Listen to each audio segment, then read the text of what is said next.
Back in 2018, when I was working on my theory on what if the 2008 Lions did not go 0-16, I was looking up pitchers for the 2009 Lions for the 2009 part of the season, and I came across a very interesting article from Sports Illustrated, and it got my interest, so I read it. It turned out there was another team that was interested in drafting Matthew Stafford 2009, and of course that was the 49ers. The article talked about it and how they took him off their draft board after they didn't like how he handled an interview with a psychiatrist. Now, of course, it wouldn't matter though, since the Lions were going to draft Stafford number 1 overall, and the 49ers had the 10th overall pick, so there was pretty much no way they were going to get him, no matter how badly they wanted. But this article got me thinking though, what if the 49ers did somehow get Stafford? What would that be? What would the situation be? How would it be for the Lions? How would the 49ers' unfortunates handle? Well, we're going to find out in this interesting one. So, get ready. What if this happens? What if that happens? What if? An NFL theory. So, of course, the only way that this would work is that the 49ers are going to have to trade for that number 1 overall pick. And the Lions are just not going to do that and be realistic. And who can blame them? So, in order for this to work, we're going to have to make the Lions unreasonable and unrealistic for it to work. So, we're going to have them trade their number 1 overall pick to the 49ers. But, I'm going to make it a little bit fairer to the Lions if they're not going to get Stafford, as they'll get something that could possibly be maybe something solid still. Alex Smith. Remember, of course, Alex Smith was the number 1 overall pick in 2005 by the 49ers. And, of course, at this point in his career, he has not done good. Struggles, injuries, and all that. But maybe there's a chance that maybe if he goes to somewhere else, maybe he has a chance to shine. Because we saw what happened starting in 2009 when he started to turn his career around. Maybe he could do that still with the Lions. So, in this unrealistic trade, it's just going to simply be the 49ers get the number 1 overall pick and the Lions get Alex Smith. That way, they still get a quarterback out of this situation and hope to make the best of it. And the 49ers, of course, with the number 1 overall pick, will now get Matthew Stafford. So, how will this turn out for both teams? We're going to find out. So, here we go. So, for the Lions, with Alex Smith as their starter, nothing really changes. Overall, Alex Smith was the better quarterback than Matthew Stafford in 2009. He had 18 touchdowns and 12 picks, whereas Matthew Stafford had 13 touchdowns and 20 picks in the few games he played in comparison. But unfortunately, the Lions were just so bad that it really doesn't matter. Now, they flipped some games around. They don't win that incredible comeback against the Browns that Stafford put up, but they will beat the Rams in this timeline. So because of that, the Rams go 0-16 in 2009, just like the Lions did the year before. Ouch. But the record would stay exactly the same as they finished 2-14. Meanwhile, the 49ers with Matthew Stafford would be worse in this timeline as they have the worse quarterback. But just like with the Lions, it literally would not make a difference as they would still finish 8-8. Now, there would actually be a difference in the playoffs because the week that Matthew Stafford put up his 5 touchdowns against the Browns would be the same week that the 49ers played the Packers, and in this timeline, they would beat them. So because of that, the Eagles now move up to the 5th seed in the 2009 bracket as the Packers fall to the 6th seed. So now the Eagles visit the Cardinals and the Packers visit the Cowboys. But in the end, I don't think it would have changed anything for the playoffs. Now in 2010, Alex Smith statistically probably overall played somewhat, I guess you could say, better than Stafford, although he didn't have a good year. The big problem with Stafford is he played very good, but he missed most of the season with injuries. So that's not going to help. But statistically overall, Alex Smith would play not much different than Sean Hill, which was Matthew Stafford's backup for 2010. So the Lions would not change either, as they still finished 6-10. Meanwhile, the 49ers, of course, Matthew Stafford would play good in the games that he played in, but of course, remember, he missed most of the season with injury. So that's not going to help the 49ers in this scenario, so they're mostly relying on backups like they had to do somewhat in 2010 when Alex Smith was benched or had injuries. And in the end, despite that, the 49ers, once again, still finished 6-10 as they did in our timeline. As the updated 2010 standings, nothing changes at all. Now, we get into 2011, and this is where shit finally starts to change. So, of course, the Lions with Alex Smith. Alex Smith had a solid 2011 season. It was his best season at that time. But unfortunately, it wasn't the incredible season Matthew Stafford has, so that's going to hurt the Lions quite a lot, unfortunately, for them. They do improve, but they don't go 10-6 like they did in real life and make the playoffs. Instead, they only improve to 7-9. But the 49ers, meanwhile, oh boy, with Matthew Stafford's incredible 5,000-yard season with his 41 touchdowns, combined with the 49ers' elite defense that year, the 49ers have an incredible season. And if it wasn't for their Thanksgiving loss to the Ravens, they would go perfect, 16-0. But they instead improved to 15-1, thanks to this perfect combination of Matthew Stafford's season with their elite defense. And in the updated 2011 playoffs, the only changes is the Bears taking the Lions spot as a 6th seed. As yikes, even going 15-1, the 49ers still can't get home field advantage. So in the divisional round, the 49ers would still host the Saints. And this one, I think the 49ers would honestly probably win by even bigger margin, since Matthew Stafford was better than Alex Smith, although he had a really great game.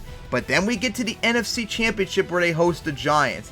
And this, I think, is going to change massively with Matthew Stafford being there. With him playing really good, I think the 49ers, instead of losing in overtime, would win it pretty comfortably to get back to the Super Bowl for the first time since 1994. So, Super Bowl 46, the Patriots and 49ers. What a match that would be. But, unfortunately for the Patriots, not only are they facing a strong defense, possibly an even better defense than the Giants, but now they're facing one of the best quarterbacks in 2011 with Matthew Stafford. Unfortunately for the Patriots, if you thought the Giants' loss was bad, this one would be even worse, as the 49ers, I think, would win comfortably and win their first title in 17 years. So now we're in 2012, as the Lions, of course, hoping to maybe make the playoffs this year with Alex Smith playing hopefully better. Unfortunately for him, he does play good, but the Lions were just such a bad team that nothing was going to really salvage their season, unfortunately, despite all their close losses. So they still end up finishing 4-12 like they did in real life. But unfortunately for the 49ers, it's also not good for them, especially now with a Super Bowl hangover, because Matthew Stafford, remember, had a terrible season in 2012. After putting up 41 touchdowns in 2011, he put up just 20 in 2012. Massive drop-off. And unfortunately, they don't have, or need really, Colin Kaepernick, since Matthew Stafford doesn't get injured, and he wasn't drafted by the 49ers in this timeline. He was instead drafted by the Cardinals. So they have to rely on Stafford the entire season, as the 49ers regress big time to down to 10-6. And speaking of the Cardinals, Colin Kaepernick would play very strong in his first year as their full-time starter, as the Cardinals would finish 9-7. So now in the updated 2012 standings, the Packers now have the number 1 seed as the Falcons fall to the 2nd seed, the Seahawks move up to the 3rd seed as the 49ers fall to the 5th seed, and the Bears now make the playoffs as the 6th seed. And of course, we're going to focus mostly on the 49ers, as the 5th seed, they would have to visit the Redskins just like the Seahawks did. Now, that was mostly a defensive struggle, of course, remember, especially once RG3 went down for the rest of the game near the end of it. But despite Matthew Stafford's struggles, I think with their defense, I think the 49ers would hold on just good enough to beat the Redskins to move on to the divisional round, where they now visit the Packers.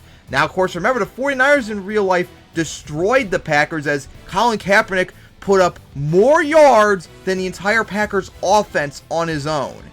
But, unfortunately for him, remember, he's not here. So they have to rely on a struggling Matthew Stafford. And I don't think that's going to be enough for him this time, as the 49ers struggle massively, and I think the Packers are going to win it this time around, which sets the NFC Championship up with the Packers hosting the Falcons. I think the Packers would get this pretty comfortably, so Super Bowl 47 is the Ravens and the Packers, and the Ravens, of course, pretty convincingly, I think, beat the 49ers, who were just as good of a team as the Packers. So I think the Ravens will hold on for the win too. One change in the offseason too is Carson Palmer, and since he can't go to the Cardinals, since they have Colin Kaepernick and they're doing good, he would instead be traded to the Chiefs, which would fill in the hole that Alex Smith would have since he's not with them now. So, the final year of this theory, Alex Smith and the Lions would hope to have that terrible season of 2012 behind him, and they would, as Alex Smith would have his best season yet, and the Lions, thanks to the NFC North struggle and pretty badly, they win the NFC North as they go 10-6, win the division for the first time since 1993.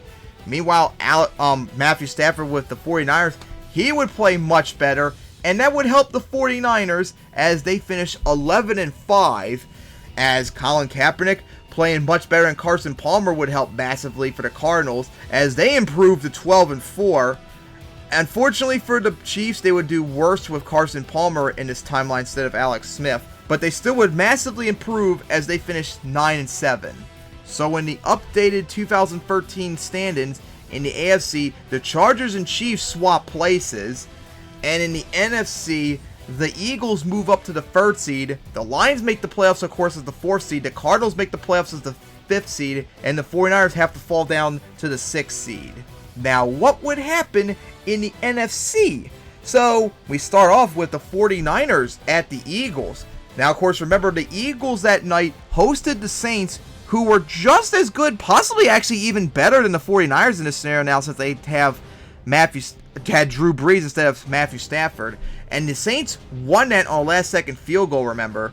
But unfortunately, Stafford did not play as good as Drew Brees did that season, especially near the end of the year where Stafford just really played awful, just straight up awful. So I think this time around, the Eagles would hold on to win it.